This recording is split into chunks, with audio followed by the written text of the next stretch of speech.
They may ride the same waves, they may chase the same fish, but a Japanese offshore boat and an American offshore boat are not built for the same world.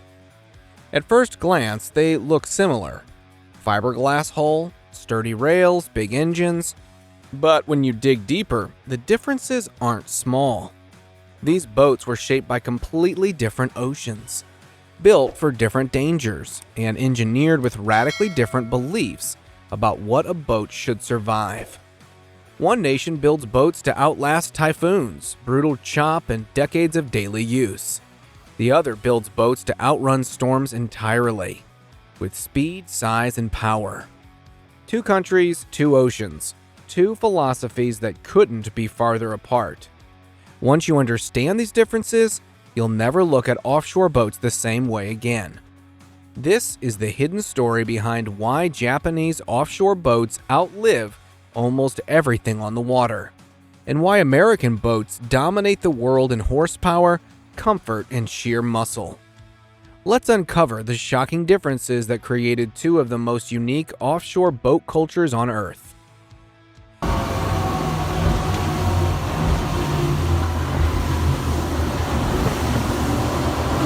Japan, where boats are built to survive anything. To understand Japanese offshore boats, you have to understand Japan itself.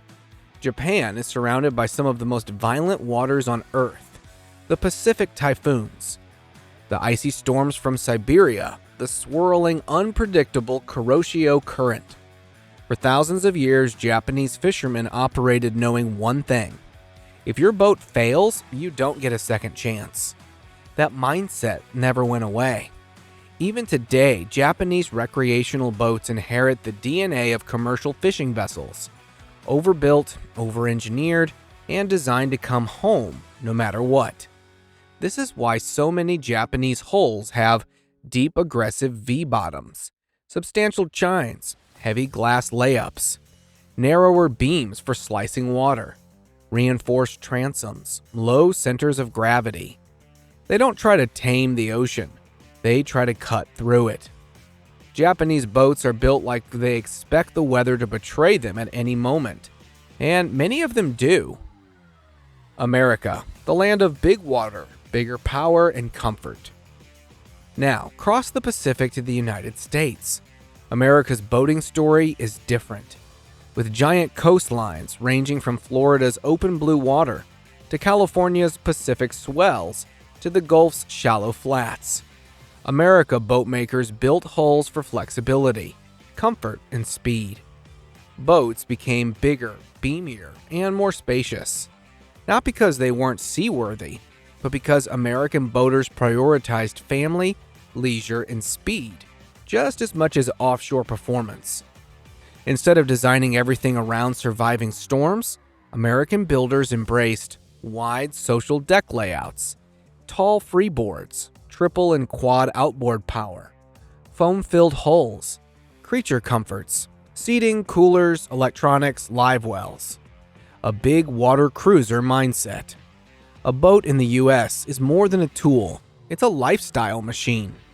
So while Japan builds boats like they're going to war, America builds boats like they're going on vacation, albeit a fast one.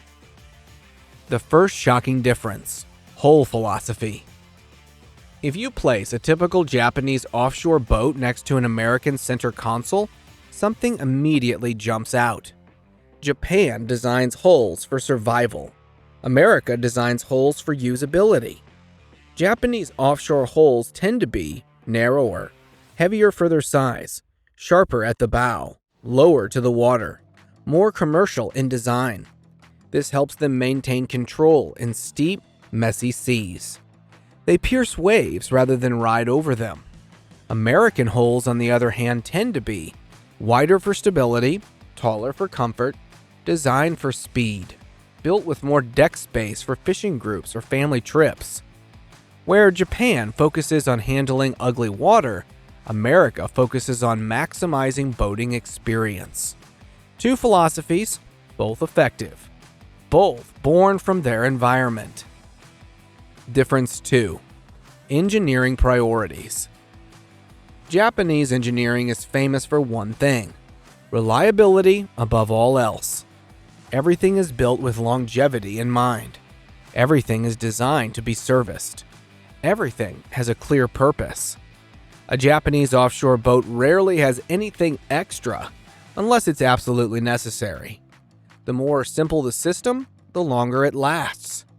This is why Japanese boats often feature manual or simplified electrical systems, basic helm layouts, minimal bright work or cosmetics, commercial-grade bilge access, reinforced structural components, timeless simplicity in design. They don't chase trends, they chase durability. American boats, meanwhile, embrace innovation and luxury.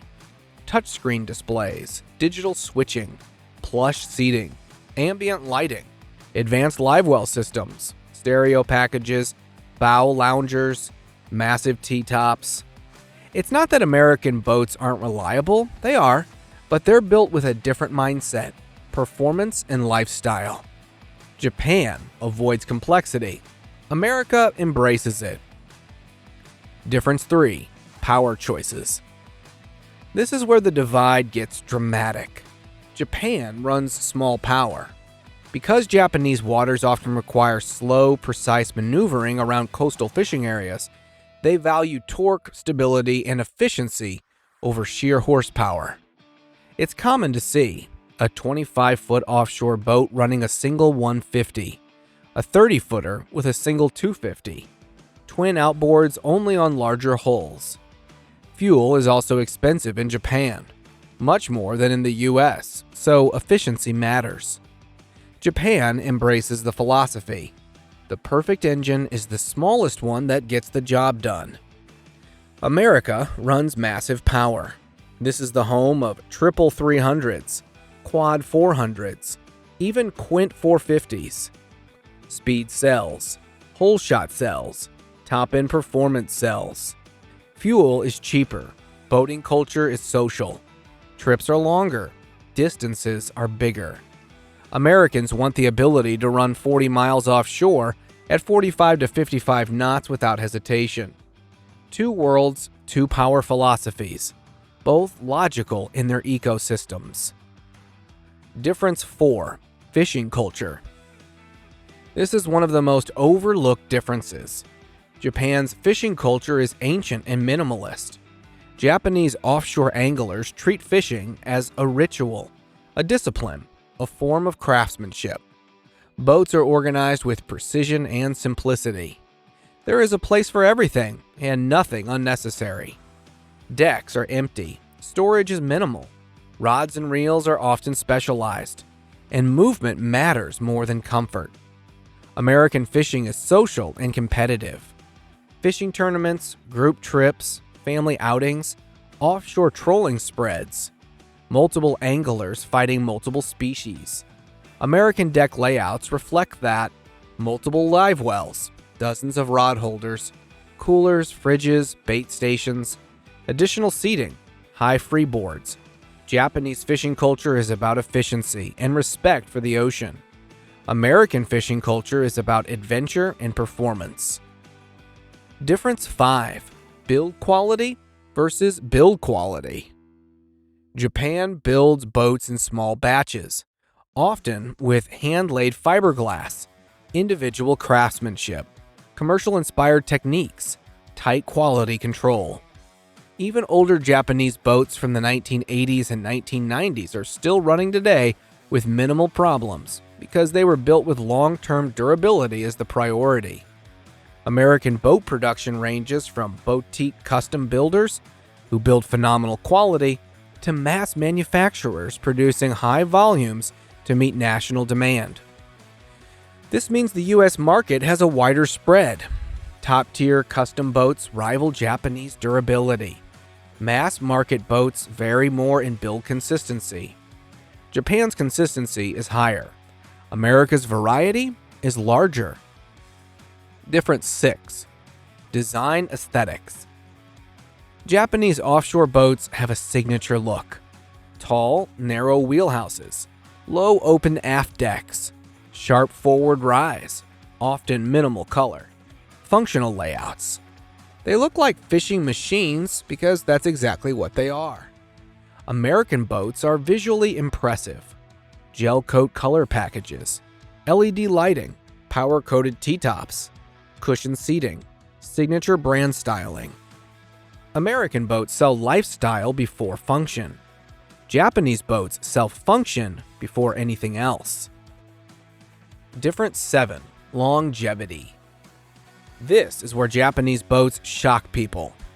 Many Japanese offshore boats from the 80s, 90s, and early 2000s are still going strong today.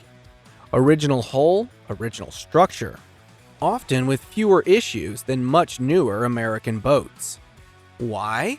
Because Japanese boats are overbuilt, fiberglass rich, structurally conservative, designed for harsh ocean environments, maintained meticulously. American boats last too, especially high-end brands, but the average lifespan varies more because of differing priorities in manufacturing and consumer expectations. Japanese boats age slowly. American boats age based on use, storage, and upkeep. Difference 8. Regulations. Japan has some of the strictest marine regulations in the world, including standards for structural integrity, engine emissions, safety requirements, licensing, and training. Owning a boat in Japan requires more education, certification, and responsibility. In the US, regulations vary by state and tend to be more flexible, allowing for larger engines, customization, and different boating behaviors. Regulation shapes design. Design shapes culture. Difference 9. Price philosophy.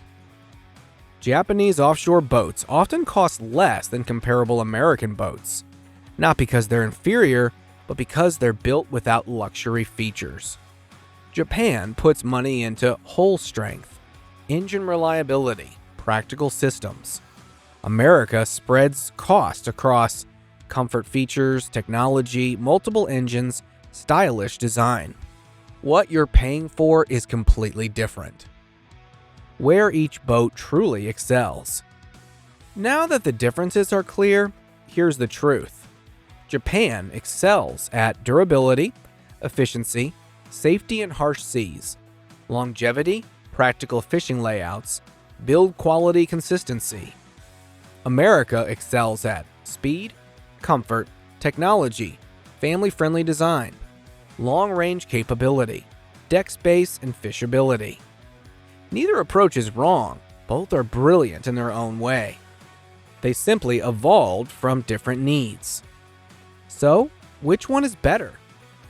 That depends entirely on where you're boating. If you cruise offshore in big swells, unpredictable weather, and rough seas, a Japanese hull will feel like armor. If you run long distances, want speed, comfort, and modern features, an American offshore boat will feel like home. Choosing between them is like choosing between a rugged Toyota Land Cruiser and a high-horsepower American SUV. Both legendary, both iconic, both built for different worlds. At the end of the day, the differences between Japanese and American offshore boats come down to one thing. Japan builds boats to survive. America builds boats to experience. Two oceans, two philosophies, two identities shaped by culture, weather, and history. And that's what makes comparing these boats so fascinating, because they reveal how two nations looked at the same problem and engineered completely different solutions. Which boats do you prefer? Let us know in the comments.